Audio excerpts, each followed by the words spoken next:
people who are 19 don't get cancer. Exactly, yeah. And then I just didn't believe that it could be another one. Don't waste any time that you've got. The day that the doctor said, that's it, we don't need to see you anymore, I burst out crying. I'm not good at sitting down. So as soon as I could, I was back up and running.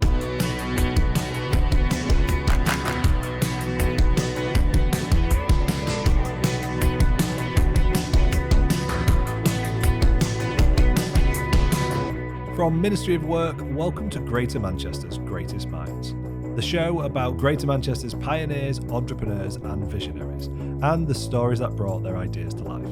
I'm Eddie Whittingham, and on today's show, we're joined by Ashley Carter Lawlor, someone who's more than just a name in Manchester's vibrant hospitality scene. She's a symbol of resilience, courage and fierce community spirit. At just 19, she faced down stage 4 cancer. A decade later, she beat a brain tumour, and in 2024, after being diagnosed with another totally unrelated, rare and aggressive cancer, she made the life-altering decision to amputate her left arm just days before Christmas. But if you think this is a story about loss, you're wrong. This episode is about power. Ash's power to adapt, to lead, to love harder, and to lift others even when the world tried to knock her down. From founding AFD Events and transforming the Northwest hospitality scene, Ashley is living proof that you can rewrite your story again and again. I grew up in Timperley with my mum, who was a single mother. We lived with my grandma and granddad in Timperley until I was about 11. Yeah, it was a lovely dynamic. My granddad was and still is my superhero. So yeah, it was lovely. Yeah, I love that. And so where did you move then from 11? So my mum got married and we moved to Stockport to Reddish. So I'd gone from going to Manchester High School for Girls, private school, I'd got a scholarship to go there. And then when my mum got married, they said that I couldn't have the funding for that anymore. Oh. So I went to Reddish Vale Technology College, which is a very different school. Yeah, how was that transition then? Probably the best thing that I ever did. Really? I don't think that I fit in with the private school persona. I didn't realise that at the time because it's what I'd always known. Yeah. But then as soon as I went to Reddish Vale, then I felt like I'd come out of a bubble. Like found your people. Yeah, kind of thing, absolutely. There's a story that my mum always tells when on my first day at Reddish Vale, I went to one of the girls' houses, and her family were Catholic, and she said, "Oh, just to let you know, when you walk through the front door, there's a statue of Our Lady." And because I'd been in the Manchester High bubble for so long, I said, "Why have you got a statue of the cleaner?" Because people always said, "Oh, Our Lady comes on a Tuesday." And she was like, no, this is very different to that. Yeah, very, very different. That's brilliant. But what were you into at school? What was your passion at the time? I was very much into sports. I loved music, but my mum and my stepdad ran pubs. So I used to, at the weekends, I'd be waitressing or I'd be glass collecting, and I absolutely loved it. I lived for it. Yeah. Just that whole idea of feeling like I was a lot older than I was by being involved in all these adult social activities. But really, everyone was just kind of, they used to call me Little Ash, but I still believed I was one of them. Yeah. I think loads of people who go through that as an upbringing, like, look back very fondly of it, don't they? Yeah, absolutely. I mean, obviously, with everything, there's some bits that you're like, probably, maybe I was too young to have known about this, but you know, it's put me onto a good stead for all of my life being in hospitality. So yeah, so that presumably a massive influencing factor into going into hospitality. Yeah, definitely. I think there was probably some times during my teenage years where I was determined to go against being in hospitality. I didn't want to follow what my mum and stepdad were doing. I was bored of it, but actually it's the thing I'm most passionate about. I love it, and that's why I've never left it. So what age, or what was the sort of first step into that? So definitely working in the pubs. we ended up living in a couple of the pubs. So it was a case of when you live above a pub, you're always on shift. If the bell rings and they're busy, you've got to go downstairs and do it, whether you're eating your Sunday roast or what. So that kind of stayed with me. I eventually started working at Manchester Airport. Yeah. But I was actually working, doing the checking in and boarding the flights. And that was the point that I found out I'd been diagnosed with cancer at 19. 19. Yeah. So I'd been on holiday. I had not been feeling very well when I was on holiday. And I felt the only way that I can describe it is, when you lie down on a sofa and you have your remote on the chest and it feels heavy. That's what it felt like, but there was nothing leaning on my chest. I came back to work at the airport the day after I'd come back off holiday, and I just wasn't well. So I went to the walk-in centre. They told me I needed to go and see a doctor within the next 6 hours, which I thought was absolutely great because it meant a day off work, and I was so happy about it. Totally oblivious at that stage. Yeah, absolutely. I thought I had a chest infection. Yeah. I mean, I'd just been on holiday with my boyfriend, and all we'd done is drink a lot and eat a lot and just go crazy. So yeah, quite legitimate that you probably put down. I was like, but a little day off work will be lovely. Never again will I call in sick for work. No. I went to the doctors and they did some tests, sent me to the hospital, and then the next day they called me back in, but said I needed to bring my mum with me, which was not tell you why. Yeah, they didn't tell me why. My mum said that as soon as I told her she had to come back from work, she said she knew. But and did she, was there any conversation between you and her at that point? No. When we went to the doctors, they said I had non-Hodgkin's lymphoma. And then eventually, after more tests, over the next few weeks, we found out it was stage 4. So it was a big shock. Can you describe sort of that, what that is for people who might not be aware of the different stages and... Yeah, so I had, so stage 4 is basically, it's the upper and lower of your body. So I had tumour in my neck, my chest, my womb, my liver, and my ovaries. And it's an aggressive cancer. So it's more than likely going to be a cancer that can be fatal.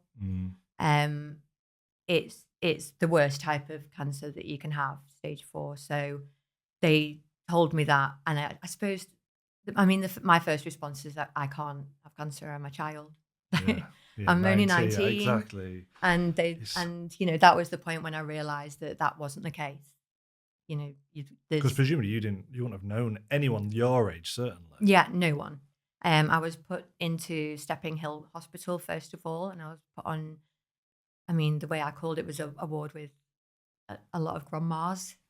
One of the doctors, when he was doing a handover one day, actually stood there speaking to the nurses and said, "This is Ashley, cancer," and whispered it.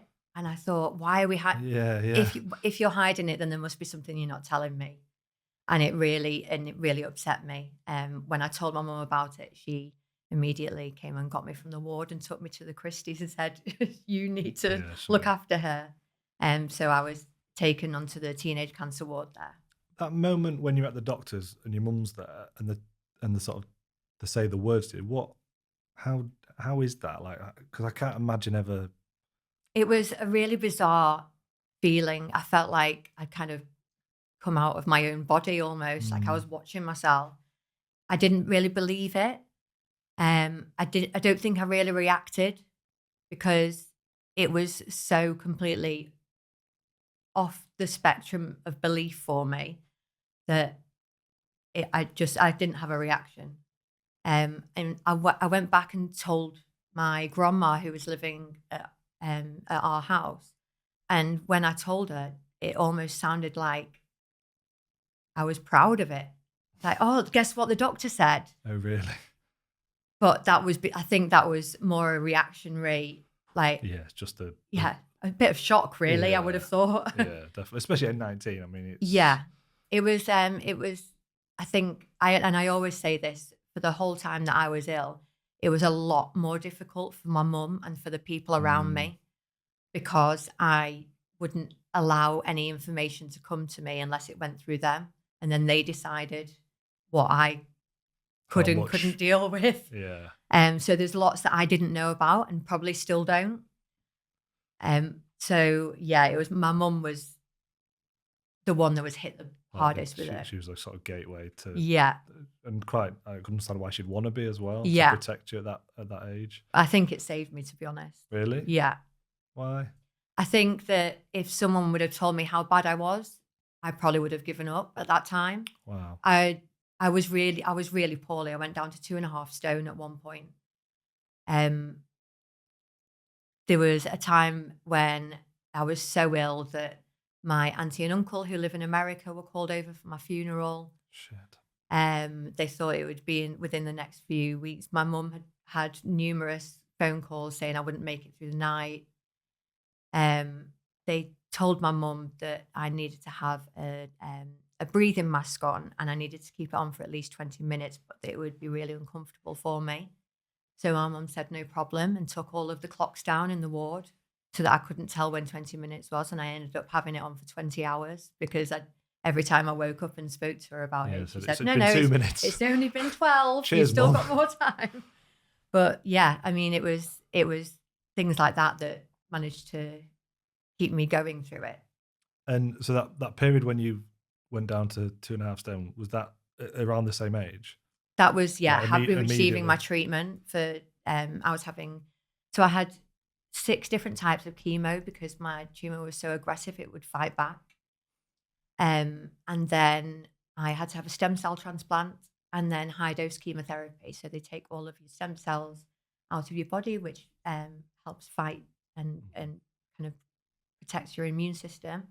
And then they give you 14 days of extremely high dose chemotherapy. So your body basically stops, and then they give you back stem cells so that it can fight. It's taken out all of the bad and then all of the good comes back in. But at the time I couldn't eat, I couldn't drink. I was so poorly. Presumably lost your hair as well at that point? Yeah, absolutely. Mobile? No, my mum was having to pick me up, lift me, take me to the toilet, or push me around in a wheelchair. So it was a really tough time. Yeah.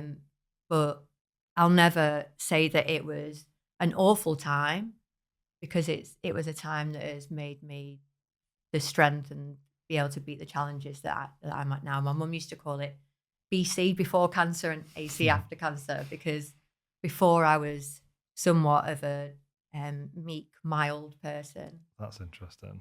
Now, you know, you can't shut me up. Yeah. No, but now, yeah, okay. I think that I'd never say I'm a strong person, but I'm flipping resilient. I'm very stubborn. Yeah. So obviously you're diagnosed, you're going through some pretty horrific treatment. Yeah. It's probably fair to say.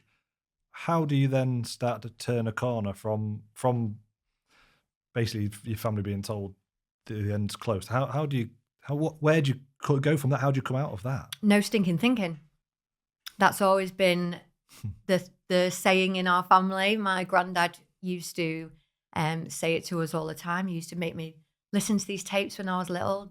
We don't allow no stinking thinking around here. And he used to say that we're all rhinos. All of us have got a rhino tattoo somewhere. Love it. Because we've got a strong head and a warm heart, and you've just got to power through. And that was always the case for us. No stinking thinking, positive thinking all the way. Surround yourself with positive people, and that positivity will wear off on you. And so my mum would come in, and when I'd say, oh, it's been a really tough day, she'd be like, well, if today's been tough, then tomorrow's got to be better, because if this is the worst it can be, tomorrow's gonna have to be one step higher. So look forward to that. And it's thanks, Mum. Yeah. Where's your empathy? Yeah. But you look back now and you go, good parenting. Yeah, absolutely. I think that now, like, I find myself a lot if someone tells me that they're having a bad day, instead of allowing that to kind of overwhelm them, I like to think about how we can make that a positive. Like, so let's go and do something fun. Let's go and get some fresh air. Yeah. And I think that has really set me on the path that I'm on now. How long did it take you to kind of recover and get back to some level of normality after that? It was probably, I think it's difficult to say. Like I struggled a lot for the next few years, and there's been a lot of repercussions from the Sure. treatment and stuff that I'm still dealing with. I've recently had to have IVF because of the treatment that I had. Mhm. But as soon as I stopped having to have chemotherapy, that for me was when I went on the up. Yeah. Because in my head, hadn't felt ill before the chemotherapy, and so I assigned illness with the chemotherapy. So as soon as I got to finish the treatment and that schedule You could start to feel. of sickness, I felt like, okay, I'm getting more human again. And so that was always where the climb started for me. And then how quickly did you go back into work? How did you get back into work even? I'm not good at sitting down. So as soon as I could, I was back up and running. It was probably about maybe a year after my chemo. I had an office job booking hotels. So that was a lot easier. I didn't have to do any of the hospitality, any of the operational Yep. work. So that was nice. And then slowly but surely managed to merge myself back into hospitality. You know, there's been peaks and troughs along the way. It's been a roller coaster in terms of I'm not very good at saying no to things, so I'd end up burning myself out sometimes or overdoing it. But it's because I'm passionate and because I love the job that I do. So tell us about that sort of career then since recovering. What did you do? Who did you work for? How's that shaped where you are today? The first thing that I did to get back into hospitality was apply for a job on Disney Cruise Lines. Yeah. Why wouldn't you? Yeah, the next logical step is that, yeah. I was based in Port Canaveral in Florida. We traveled around the Bahamas sick. to Disney's private island. I was working in the restaurants. It was amazing. It was hard work. Yeah, but It was excessive, but it was great. I did 2 seasons. So you do 6 months on the ship and 6 weeks off. yeah. And I did 2 seasons doing that. It was absolutely amazing. And it really, like, Disney's level of training is unbelievable. Really. I mean, it's almost like, I'm not going to say brainwashing, but borderline. but yeah. Yeah. But it really, I got the buzz from it. And when I came back, I was staying with my mum.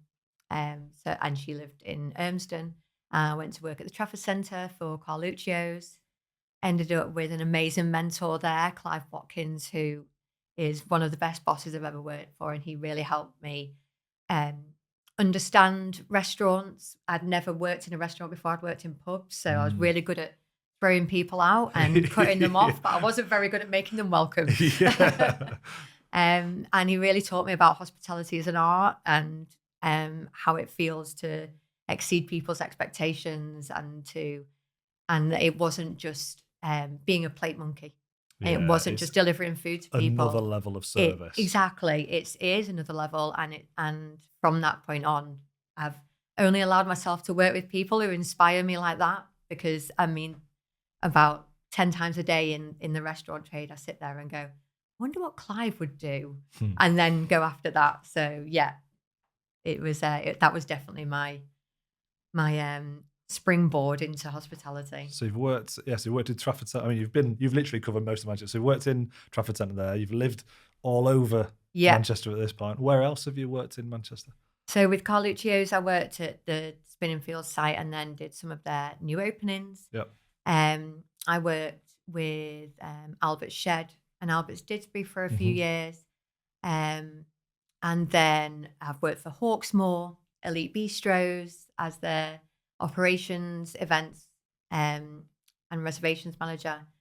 And well, my partner's a chef, so me and my partner also went over to Anglesey and lived in Rossniger. We opened a pub, looked after a bed and breakfast, a restaurant, and a hotel there. Yeah, so you live and breathe it, right? Oh yeah, absolutely. I mean, my partner's a chef, so we sit down to watch TV, and it's always a chef program. We listen to a podcast. It's a hospitality we're the worst people in the world to go out for dinner because I'm looking at service, And he's looking in the kitchen. Judging the food. And honestly, we barely speak to each other. We're just there, like, we're like a walking, talking TripAdvisor by the end of it. But yeah, I mean, surround yourself by people that inspire you. And that's what I do. Everyone that I know and love is in hospitality somewhere.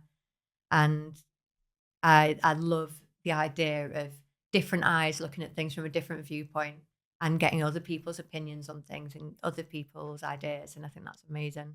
I love that. Obviously, along the journey, there comes a second diagnosis, doesn't there? Yeah. What stage of your career was that? Let's see. So when I was 30, I got a brain tumour. So that was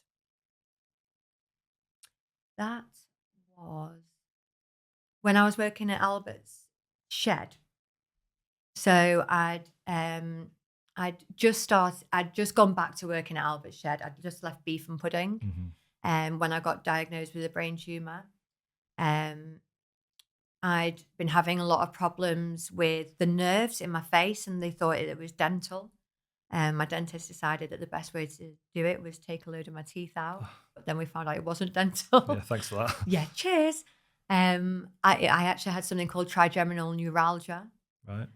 Which is also known as the suicide disease because it's one of the most painful things that you can have. It's a nerve that runs down the front of your face. I couldn't eat, I couldn't drink without pain. I couldn't go from a hot room to a cold room. If someone moved too much, it was awful. And so I'd had to leave beef and pudding, a restaurant in Manchester, just because I just couldn't bear to be in any kind of talking environment. My mouth was hurting that much. And ended up going into MRI, and they did a scan and said that it looks like a brain tumor, and sent me over to Salford Royal, who looked after me. Did you, at the point where you got the pain and then the dentist is doing whatever they do, did you think for any chance this could be something else? No, I think I'd already had that moment of people who are 19 don't get cancer. Exactly, yeah. And then I just didn't believe that it could be another one. It wasn't linked in any way to my original. No, just really unlucky. It wasn't linked in any way. They said that basically what had happened when I was in my mum's womb, there had been almost dust that had formed, and then it was a slow growing tumour. So it had always been there. But it just only got to the size that it was causing me difficulty at 30. So it always had it, but not realised. So yeah, it was. I just couldn't believe it. I was like, how is someone so unlucky? Yeah, that's. But I then kind of switched it around to, well, maybe I'm just really good at it. Yeah.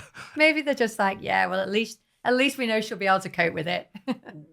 Going into that the second time, then, how did you have to prepare yourself? Were you expecting the sort of same grueling process? Or yeah, I was petrified. I was so scared that I was going to have to go through chemo and all of that again.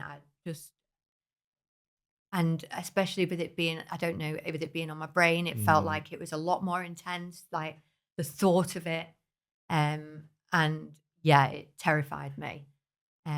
I've been so lucky with the doctors and medical team that I've experienced, in that they put me into such a place that they told me what it was. They told me how it had come to be. They showed me pictures and they explained what the process would be about removing it, which I was so lucky it was surgery rather than chemo. Yeah. But they also said that because it was slow growing, if they could get the pain underway for the moment, then we didn't need to do it right now. Okay. And I always laugh about the fact that I basically treated it like making a restaurant reservation. I was like, well, I'd really like to enjoy my summer, so I'm free in September if that works for you. And they were like, yeah, let's get you booked in on this day. And it was like making a restaurant reservation. So I, had a lovely summer, went a little bit wild, and went in the September. That summer must have been bizarre. It was bizarre, but it was also don't waste any time that you've got. It was a let's enjoy this summer. Let's have a nice time. And I did. I had a lovely time. It was great. I surrounded myself with people that I love. And I really didn't think about it until a few weeks before. I really kind of forced myself to not worry about it, not ask any questions. I obviously made sure that whatever I was doing was safe and was healthy. I wasn't, going that wild, but there was definitely a few Aperol spritzes in the go. And I guess the mentality towards it was just put it to the back of your mind. Yeah, absolutely. If the doctor had assured me that there was nothing that was going to happen between now and then that would cause any issues. Right. I was having maybe bi-monthly checks once they found it. They'd got my pain covered. So yeah, they said to me, just live your life, do what you've got to do. Just make sure that you come into this operation being healthy and happy, because obviously you've still got to prep your body for that. Don't come in hungover. No, not ideal. And the process was brain surgery. Yeah, so I had brain surgery, which I have no idea what happened. They wanted to tell me. I said, no, don't tell me. No, And tell my mum again. I'd rather not know. I'm sure, that there's a few ideas. But yeah, they basically went in through the side of my head, removed the tumour. They did a pretty good job of it, apparently. I believe presumably quite a high risk operation. Yeah, every time they open your skull, it's more and more risky. Mine's now been opened 6 times. What? When after I had the operation, I ended up with something called hydrocephalus, which is fluid on my brain. So they had to put in something called a shunt, which is like a drain that goes from your skull down to your abdomen, and then basically puts all the fluid that's built up on your brain, puts it around the rest of your body so that it doesn't build up in one place. But I've had some issues with that over the years, so they've had to take it out, put it back in. So my skull's constantly open. This is why I can't remember my PIN number on my card. I'm convinced they've taken it out. I think you could be forgiven for that. It's interesting, isn't it? Because I think people just presume you go in, get the operation, and then it's probably okay after that. And I think it's the long-term effects, isn't it? It is the long-term effects. And I think that one of the things that is so prevalent is the word cancer is very different for every person. And for me, in 3 different ways, it's different. So when someone says, oh, you've got cancer, it doesn't mean they're automatically going to lose the head. The head? Yeah. Let's hope not. Lose the head. It doesn't mean that you're going to be in hospital for the entire time. It can mean so many. It doesn't mean the same thing for everyone, and I think that's so important, because the amount of levels that you have are so different, and each person should be looked after and treated differently, and given different opportunities and challenges. Was it as tough as the first time? No, I don't. It wasn't, because I felt like I had a lot more control over it this time. It was tough. There were so many times that I was ill and I had fluid on my brain, or I had to go into hospital during lockdown. And it was tough, but it was a lot less grueling than the first time round. The first time round, I was so ill that I had no control over anything. And I really struggled with the whole aspect of cancer and how I was supposed to react to it. It took some amazing people in Teen Cancer Ward to surround me with community that were also going through cancer, which really helped me through. Just being able to ask other teenagers questions that perhaps you wouldn't feel comfortable asking a nurse or your family. And that things like that were really helpful for me at that time, that kind of community. And so I really found it a lot easier the second time around to find my people. Yeah. So even things like, the Facebook groups or speaking to Macmillan or speaking to social workers that work in the hospital, knowing that what I needed to do was find those people and find my people was one of the first things that I did. And so that made it a lot easier because by Gives you that support. there was less of a shock factor for things, I suppose. Yeah. And then the road to recovery from that, was that a long one to getting back to some level of normality? I'm still in it now. I see the team at Salford Royal once a year for an MRI scan and just a basic catch up, which I love. One of the things that I really struggled with when I originally had cancer was leaving the Christie. Interesting. The day that the doctor said, "That's it, we don't need to see you anymore," I burst out crying. Had to go back and sit in the waiting room, and this old gent came up to me with this handkerchief and he said, "I'm so sorry, love. Have you just found out you've got cancer?" And I said, "No, I've just found out that I don't have it anymore and I don't know what to do." And he was like, "Hey." Give me my handkerchief back. Exactly. Yeah. I walked around the hospital for 2 hours after it, just wondering. But I suppose, in fairness, like at that age particularly, that was your support network. Exactly. So it's kind of like, oh yeah, you're fine now, off you go. But I still needed someone to tell me I was okay. Yeah. I was so worried that something else was going to creep up, and then I'd be like, "But why is there no one to tell me I'm okay?" There's obviously the physical trauma, but there's also the psychological Exactly. trauma. And I feel like now with the still seeing the guys with the brain tumor, I feel fine. I know what the symptoms are if I'm not feeling fine, but I just like to hear them say, "You're okay." Totally. It's a bit of reassurance, isn't it? Yeah. Like, once a year, you can show me your qualification and tell me I'm okay, and then I'm fine. Yeah, I understand that. So, did you got back to some work though, right? Yeah, absolutely. Yeah, I've again threw myself back into work. Too quickly, interestingly, or not? Probably too quickly. There was a couple of times I had to take a few weeks out. Down ever. Yeah, exactly. I'm not very good at saying no. I want to be involved in everything. I'm so passionate about it that I want to be a part of it. I've always got something to say about it. I want to be in that meeting. I want to do that opening. And there are so many times when people have said to me, "You don't need to be there." I know I don't need to be there, but I want to be. I was working for Elite Bistros at the time. So I did the opening for Hispy. I was helping Gary with all of the Kickstarters, opening the restaurants in Liverpool. I was all over the place, 6 restaurants. I'd stayed there for, I think it was 4 or 5 years, worked with some amazing people there. Gary Usher, amazing.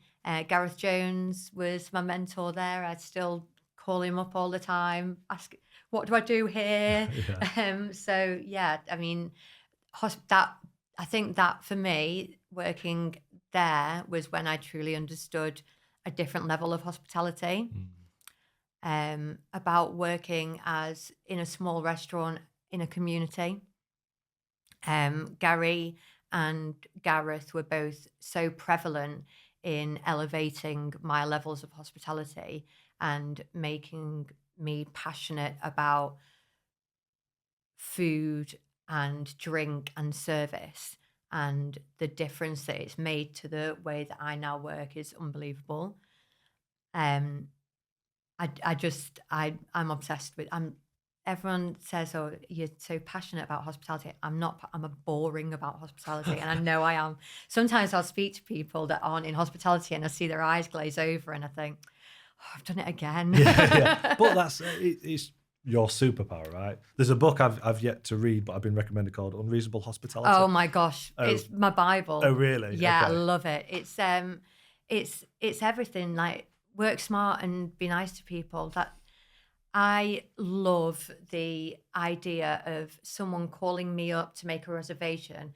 I'm greeting them at the door. I look after them. I exceed their expectations. I treat them to, we at Hawksmoor, we used to call it a hospitality bomb. You find out a little something about them and make sure that you incorporate that into their visit, or you do that one step extra that is going to make their visit memorable. Love that. And even talking to you about it now is giving me goosebumps. Yeah, like, it makes me just want to sit down and go, right, this place, can you help me with? Because for me, that level of hospitality is what sets places apart. Like, exactly. For me, so this is like a work club, sort of private members club meets workspace, and the idea here is I want every interaction to be a hugely positive one from the moment you walk in the door through to the moment you leave. Absolutely. I don't know, some people don't I think understand. that it works so well aligned with the idea of your third place.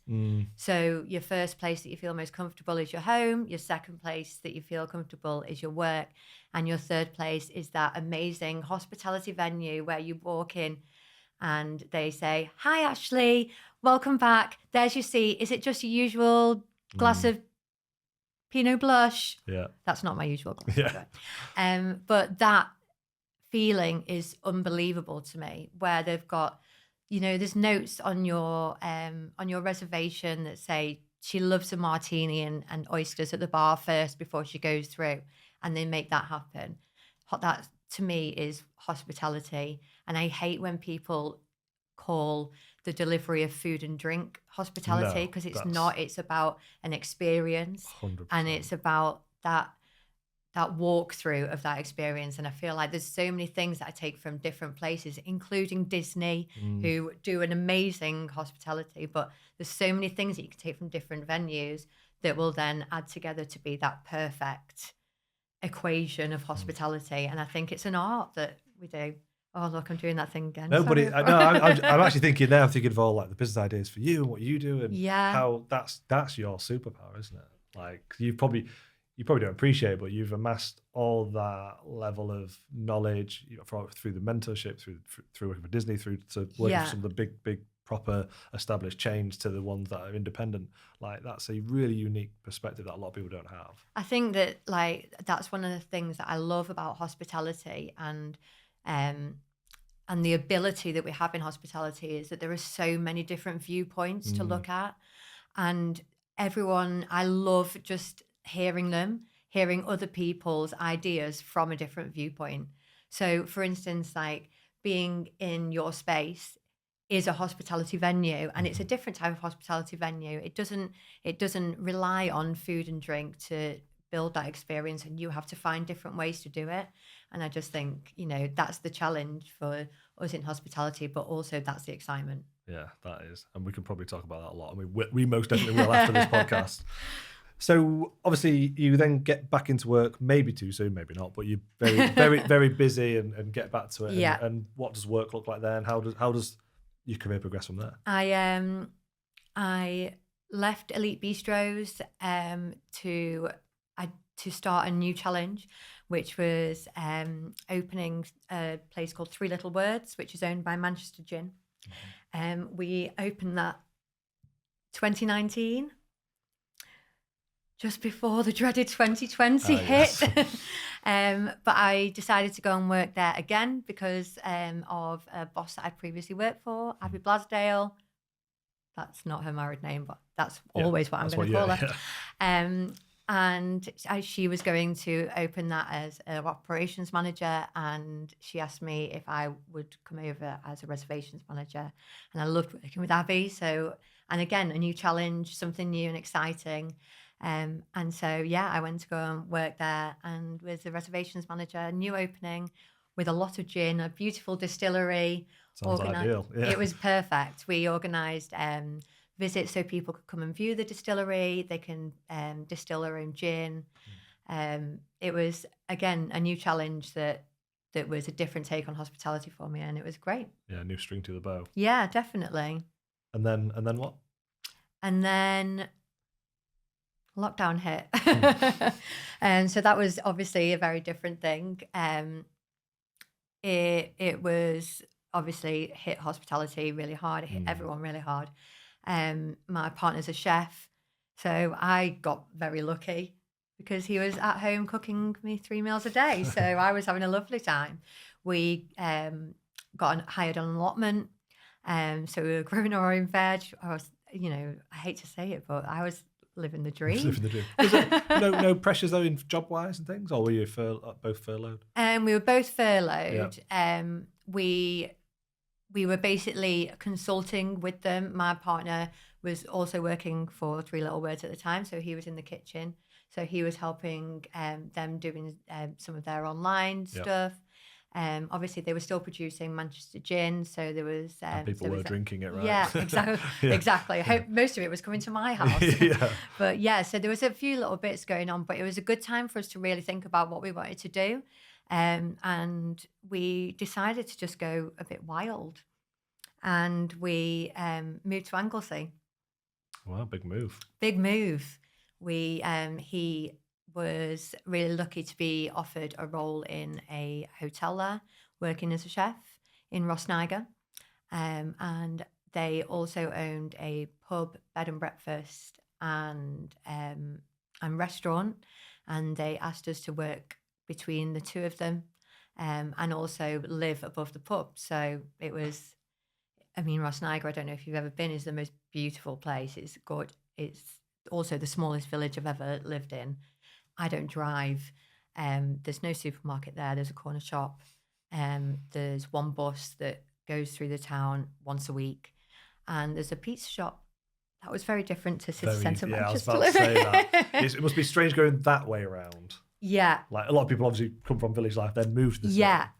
And how did you adjust to that? We did it for a year. It was amazing. We went in the summer and it was full of life. It's basically... Yeah, beautiful place to be, I imagine.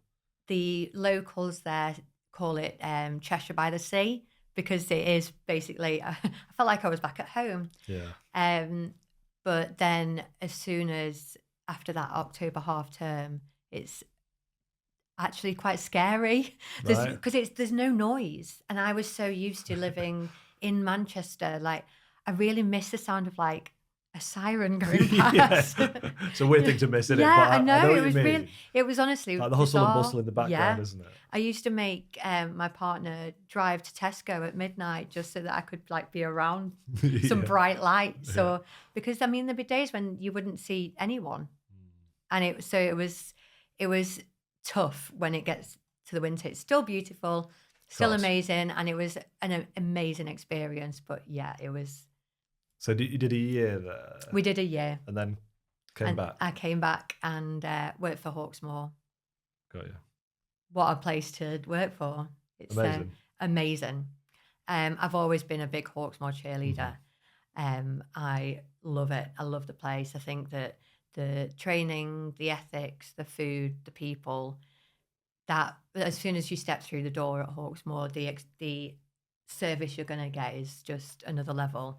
And so when I came back, I approached Jack, who's the general manager at the time, and I was like, hello, I'm back and I don't want to work for anywhere but Hawksmoor. What do I do? And he said, well, we have a reservations manager role. You can have that. And I was like, okay, great. An easy job interview? It was slightly more than that, but yeah. And again, it was another thing that it just really fueled my passion. It was amazing. I was inspired by the people I worked with. I was inspired by, if someone hadn't made their reservation with enough time to go to the theatre, so they'd only managed to have a starter, one of the servers there had been speaking to them and found out they were staying at the Hilton, went down to the Hilton, gave them their name and address and a takeout box of a Hawksmoor burger for when they got back, and then got them to put it in their room for them. That's unreal, yeah. Just to be, because we want you to experience that wouldn't Hawksmoor. happen in 99.9%. It's just another level, isn't it? Yeah. And I think that, like, just that kind of thing is just amazing to me. I think the people that work at Hawksmoor have delivered such another level in Manchester that it's now forced a lot of other places to step kind up. of really step up. That's why I love sort of the hospitality things. Like if they do it right, everyone else has to pick up You've their got game. you've got to, And or then you get left everywhere, behind. yeah, and everywhere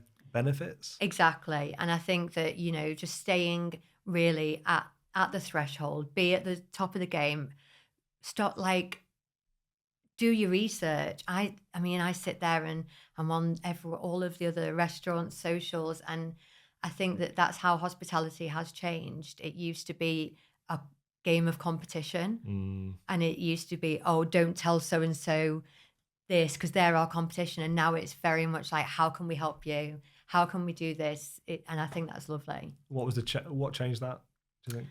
I think that it started during lockdown. I think everyone started to look after each other together a little bit. Yeah, and everyone started to realise that actually we're all, the end goal is the same for all of us. We want people to have an amazing time here. So how can we share our wealth?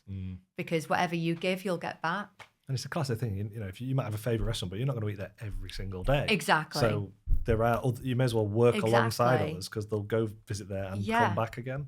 And I think, you know, as a reservations manager, if someone called up and said that they really wanted a table of 6 for that evening, and I was like, that's obviously not going to happen. Yeah.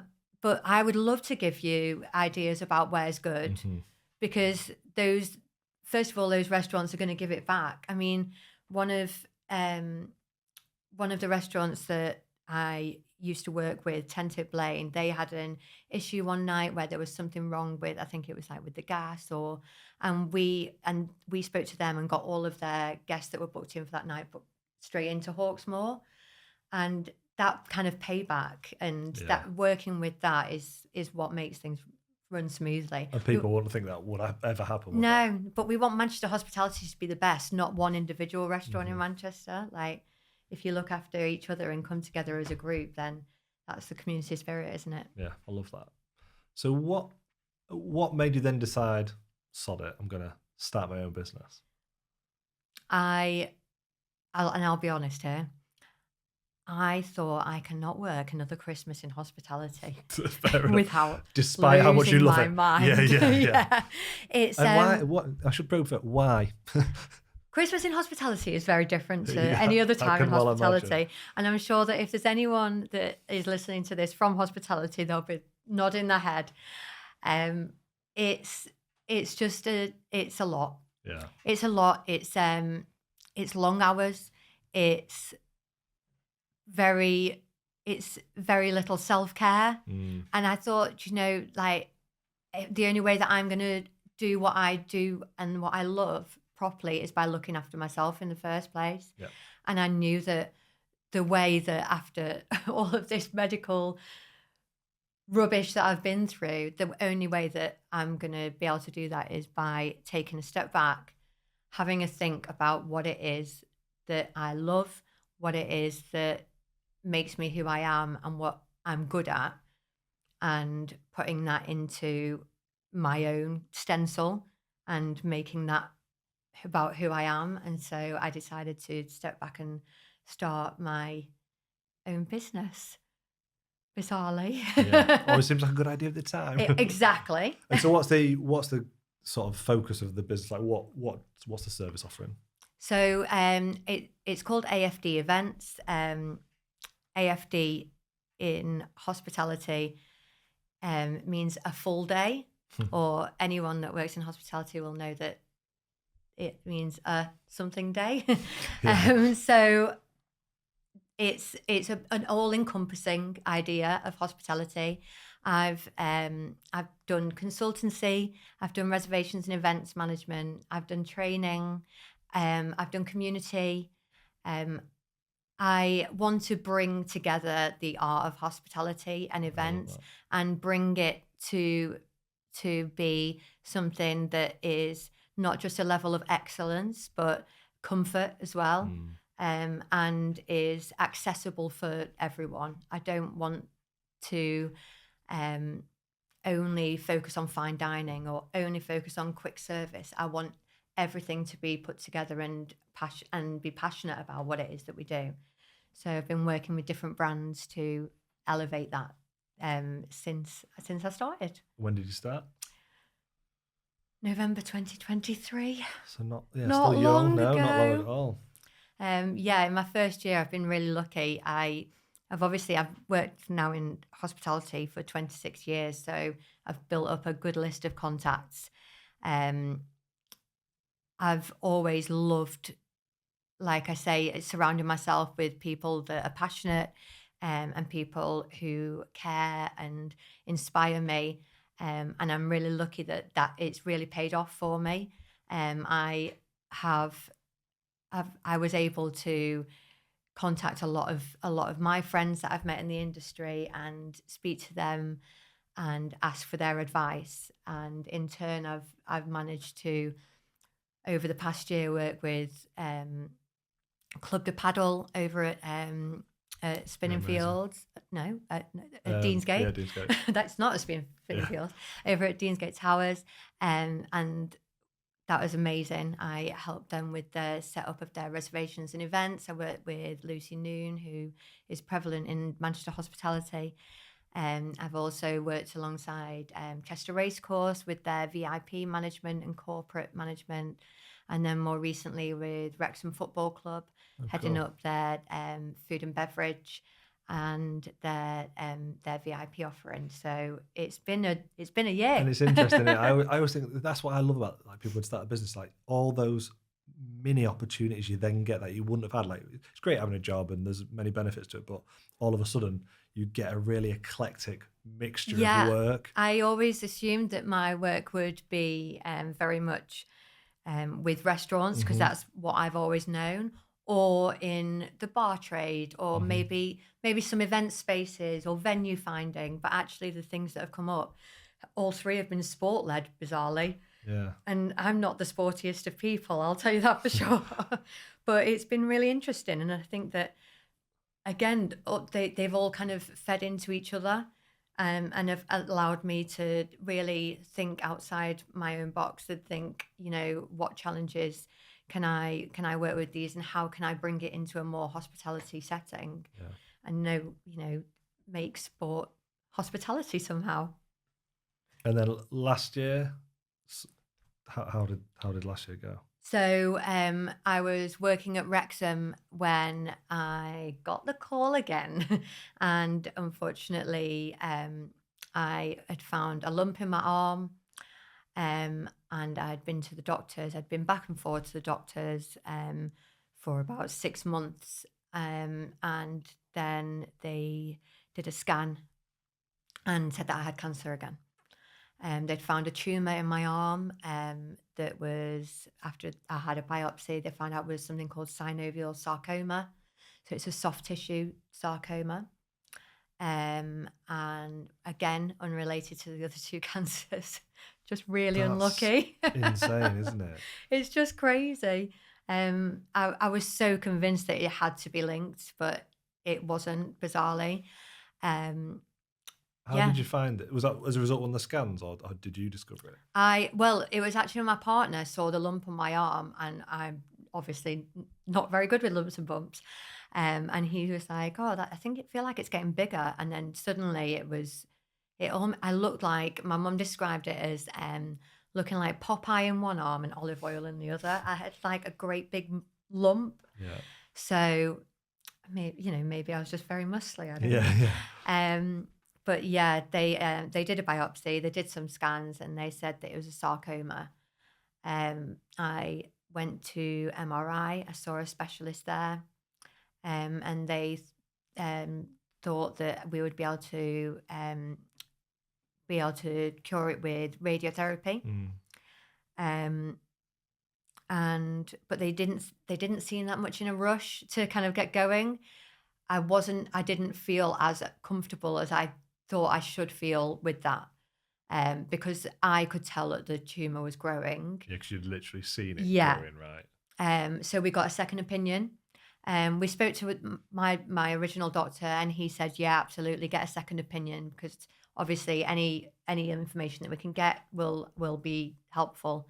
And the second opinion said that he thought that the best option would be surgery.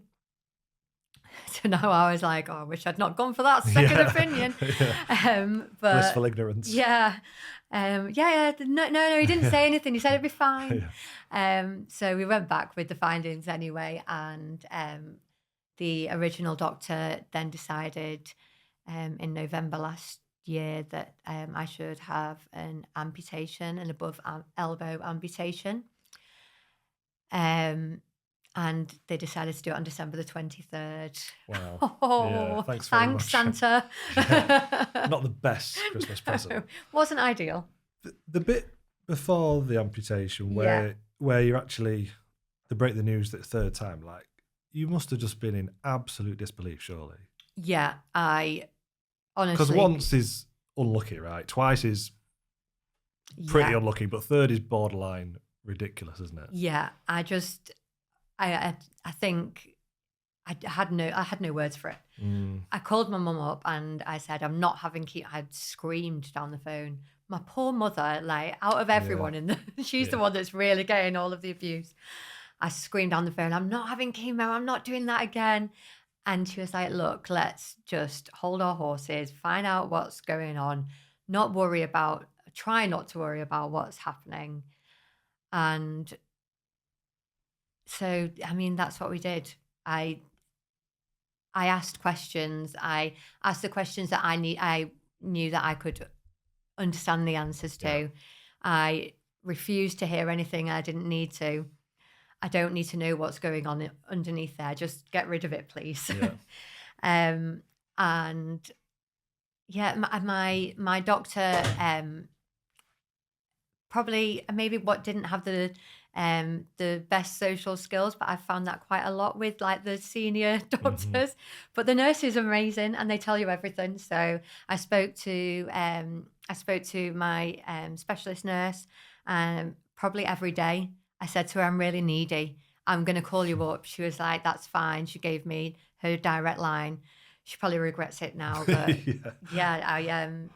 I called her up most days. What's going on now? How's this going? Do I need some more tests? And she was great. The bit where they tell you that they need to do the surgery, did you know at that stage it was going to be amputation, or was it just surgery to remove it? I knew it was going to be amputation. When I spoke to them, they said, we're going to have to do surgery. And I'd done the worst thing that any human being could do. Dr. Google. Dr. Google's worst thing ever. Don't do it, ever. It always leads to the same path. And basically, because of the size of my tumour, I knew that if they just removed the tumour, then my entire arm they'd have to take out too much muscle. Right. So my arm would be useless anyway. So it had always been the conversation that they wouldn't be able to just remove the tumour. It'd have to be an amputation of the arm. I wasn't aware it was going to be above the elbow, which at the time, when they told me it will be above the elbow, I didn't really give it much thought. And it's only after that I've... Yeah, why is that out of interest? It gives you a lot less leverage. I don't have any part of my arm that I can kind of use to steady something or to hold. I didn't realize the difference it was going to make beforehand, but it definitely has afterwards. It's taken a bit more of a challenge to get over it. Well, yeah, because obviously this was only last year, right? Yeah, last Christmas. So a matter of months ago, really. Yeah. And you've lived a few years with both arms. So how's that adjustment period been? Yeah, well, yeah. I'll say it's been a bit of a roller coaster. There's been tears and tantrums. I won't lie. No. My partner came home from work one day and I was sat on the floor just crying with a jar of pickled onions. All I wanted was a pickled onion. I couldn't open the flipping jar. I've chased a lime around the kitchen with a chef's knife, trying to get some garnish in my gin and tonic. But yeah, I think the hardest thing for me it's something called phantom limb, and my brain still believes that my arm's there. Yeah. So a couple of weeks after coming out of hospital, I fell down the stairs because I tried to grab the handrail with the hand that wasn't there. I get cramp in the hand that's not there. It feels the cold. It's very bizarre, but every day it gets better. And that's what I have to keep on remembering. And psychologically, how has it been for you? Like, has it? I thought it was going to be a lot more difficult than I've found it. I think what has been the thing for me that's kind of seen me through is that all of the time that I've been ill previously and I've had a tumour previously, my go-to response has been just get it out of me. So this time I couldn't really blame anyone but myself because they did get it. Yeah, they've taken it literally this time, haven't they? The only issue that I had was I was worried about what other people would think and about looking at myself in the mirror. It felt to me like when you have an extreme haircut and then you forget that you've had it done or you've changed your hair colour, and then suddenly you see yourself in the mirror and you're like, oh, I'm blonde now. Or that's how even now, if I see myself in a full length mirror, I'm like, whoa, that's what my silhouette looks like. And I think because my brain still believes that my arm's there, it's still catches you. It's still it probably will for a long time. Yeah, I think so. But yeah, I mean, I've only recently been able to show my arm. Just as the weather's got nicer, I've started to be a bit braver with it. And before that, I was apologising. Every time I needed to take my jumper off, then I'd apologise to my friends and family. I'd be like, oh, I'm sorry, is it okay if we call it the nubbin? Well, you can call it whatever you want. Call it the nubbin. And everyone's like, I'm like, don't worry about it. But isn't that interesting that you felt the need to apologise for it? I was worried that it would scare people. I think that my first worry at my partner's nieces and nephews are very young, and I was so worried that they'd be scared about it. And the one thing that I found was that children are the ones that are absolutely fine. Yeah. My friend's son came up to me the other week. He went, I've got a rhino tattoo on my arm that's been amputated. And he came up to me and he went, hello, where's your arm gone?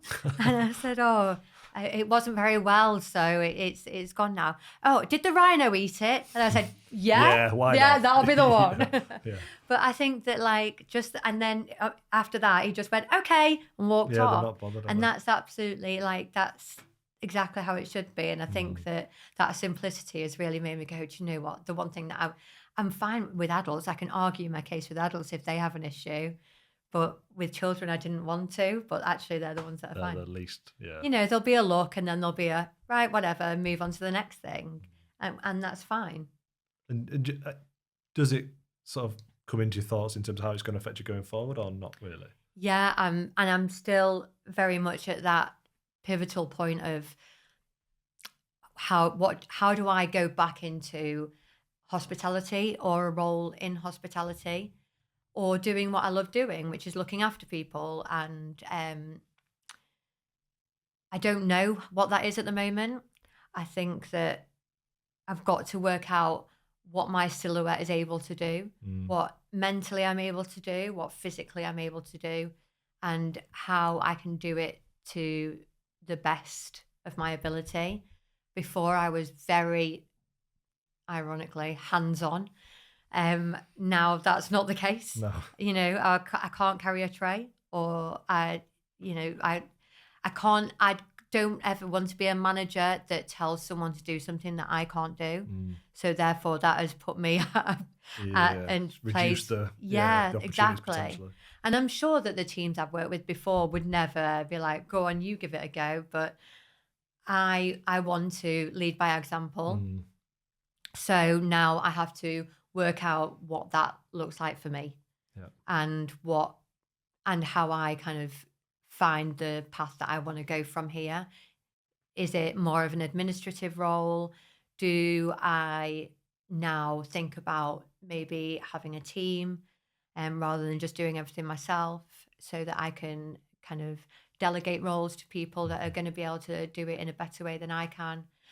I'm not sure. And I think that now that I'm starting to feel a bit better after this major operation, now is when I will surround myself again with people that inspire me and people that are passionate about the things that I'm passionate about, and see what their viewpoint is. Because your passion for hospitality is evident and probably larger than rival. There's even you going into businesses and being that expert consultant, whatever. I think there's loads of opportunities there. Because even I'm thinking after this, I need to sit down and talk to you about this place and get your expertise on. So the who unreasonable needs LinkedIn anyway? Yeah, right? No, it's that unreasonable hospitality thing. Like I try and pride this place on it, but even just speaking to you then or throughout this interview, I've been like, oh, there's an idea. Like drawing on someone with your level of expertise is unrivaled, I think. So I think there's loads of opportunity there. Oh, thank you. But that's by the by. We can talk about that after. So yeah, I guess the bit that I found interesting, so it was a mutual connection of ours that introduced us, and he mentioned that there was a GoFundMe page set up. Yeah. So you can get a prosthetic arm. Yeah. Forgive my ignorance. Why is that not just an NHS thing? Well, it is. Right. In a way. Yeah. So before my arm was amputated, I was sent to an occupational therapy unit to speak to them about, because the way, basically what happens is you go in for your operation with this, with a specialist, they amputate your arm and then they don't see you again, really. That you're put in touch with an occupational therapist who can give you counselling, physiotherapy, and help you kind of go about your day-to-day living. So I was put in touch with this occupational therapist before I went in, and they told me about all of the stuff that was available afterwards, and that upset me to start with. I felt like instead of dealing with any issues prior to them happening, we were just being reactive to the issues after, by which point I'll have already needed the counselling, I'll have already needed the physio, and I'll have already needed to know what I do when I come out of hospital. So I had to privately look at ways to do it. I spoke to the occupational therapist and I asked about prosthetics. And she said the NHS provides two prosthetics. It provides one of two prosthetics, either one that's functional or one that's pretty. And I said, oh, hang on, my mum's always told me I can be smart and pretty, so I don't accept that. Like, come on, we've just had Barbie at the movies. Like, we know we can do this. They showed me and my mum the two options. I don't want to be offensive in any way about the prosthetics that I was shown, but they weren't good enough. They're not good enough for people that have gone through such a ridiculous experience. One of them had a hook at the end. That was the functional one. And the pretty one looked like it had come out of a bag from a fancy dress shop. And I just couldn't believe it. That's the best we've got. I said, if we're calling this functional with a hook, my job is hospitality. How am I laying out a canapé with that? How am I pouring wine? How am I opening?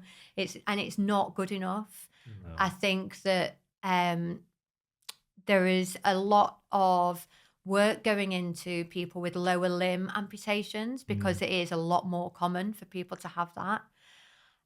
But there is not a lot in this area that is for upper limb amputations, and to offer those two prosthetics as the be all and end all on the NHS, I just couldn't believe it.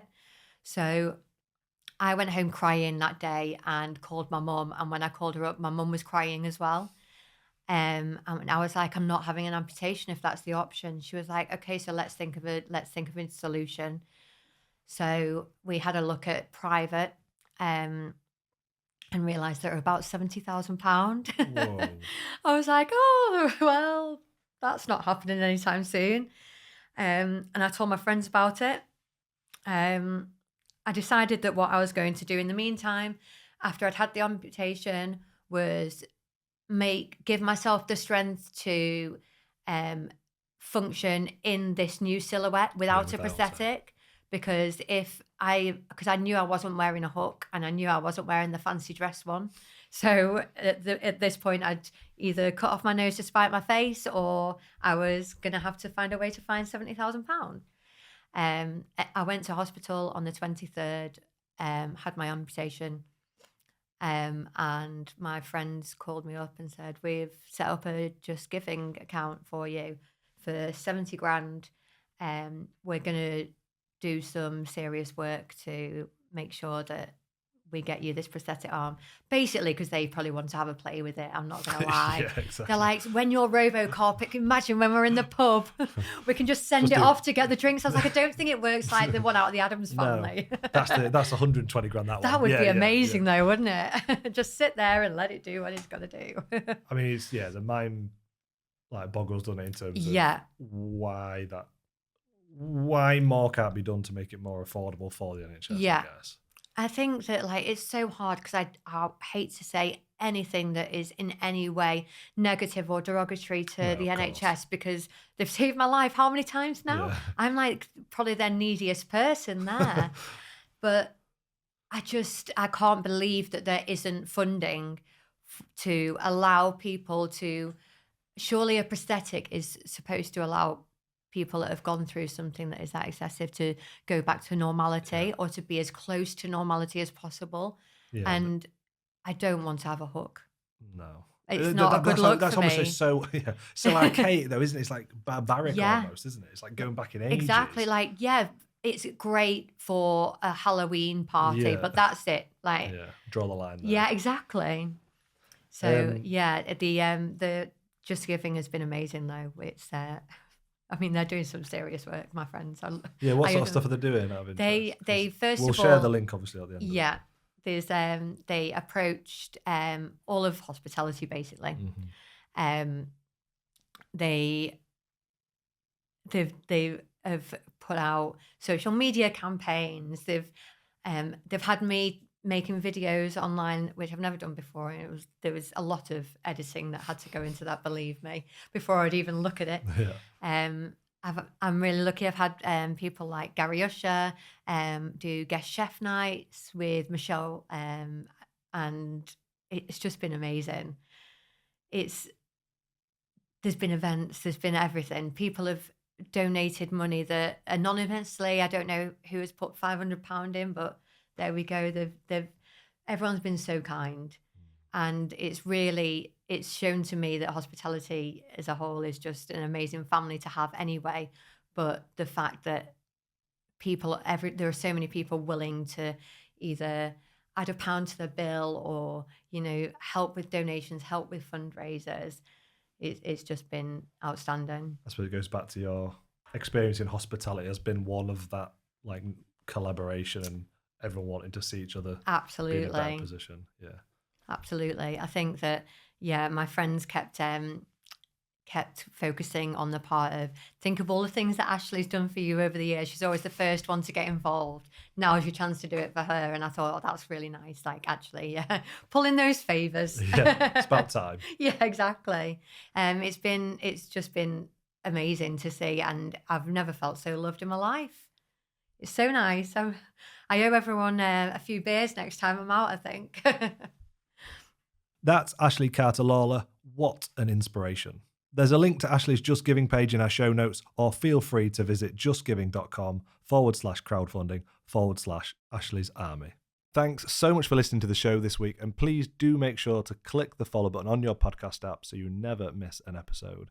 And don't forget to check out Ministry of Work, where you can also sign up for a free trial day. This episode was produced, recorded and edited right here at Ministry of Work, with a special thanks to our studio manager Dan Brown and, of course, to you for listening. I'm Eddie Whittingham, and this has been Greater Manchester's Greatest Minds.